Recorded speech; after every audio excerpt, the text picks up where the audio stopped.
नमस्कार। आजकाल सोशल मीडियावर प्रसिद्ध होण्यासाठी कोण काय करेल हे मात्र सांगता येत नाही। असो, पण या तरुणाने जे काही शक्कल लढवली ती मात्र जाम भन्नाट लढवली। व्हिडिओमध्ये नेमकं काय घडलं आहे ते आपण पुढे पाहूयात, पण त्याआधी तुम्ही आपल्या चॅनलवरती नवीन असाल तर आपला RG मराठी न्यूज चॅनल जरूर सबस्क्राईब करून घ्या। आजकाल पेट्रोल डिझेलचे भाव एवढे गगनाला भिडलेत की बोलूच नका। यामुळे गाडी चालवणं सुद्धा खूपच मुश्किल झालं आहे। अशातच सोशल मीडियावर असा एक व्हिडिओ व्हायरल होतोय, तो पाहून मात्र सगळ्यांनीच आश्चर्य व्यक्त केले, तर कोणी आपल्या खिशातला मोबाईल काढून कॅमेरा चालू केलाय। पुढे व्हिडिओमध्ये तुम्ही पाहू शकता की एक तरुण भर रस्त्यात एका रेड्यावरती चक्क जंप मारून बसतो आहे।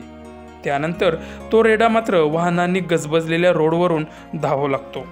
रस्त्याच्या बाजूचे लोक मात्र या तरुणाकडे एकटक आश्चर्याने पाहत आहेत। हा व्हिडिओ पाहून बऱ्याच नेटकऱ्यांना कमेंट न करण्याचा मोह मात्र आवरला नाही। यामध्ये एका नेटकऱ्याने ट्रॅफिक पोलिसांपासून तुमची सुटका झाली, तर दुसऱ्या एकाने यमराज बनने की कोशिश अशी कमेंट केली असून तुम्हालाही याबद्दल काय वाटतं त्याही प्रतिक्रिया आम्हाला नक्की कळवा।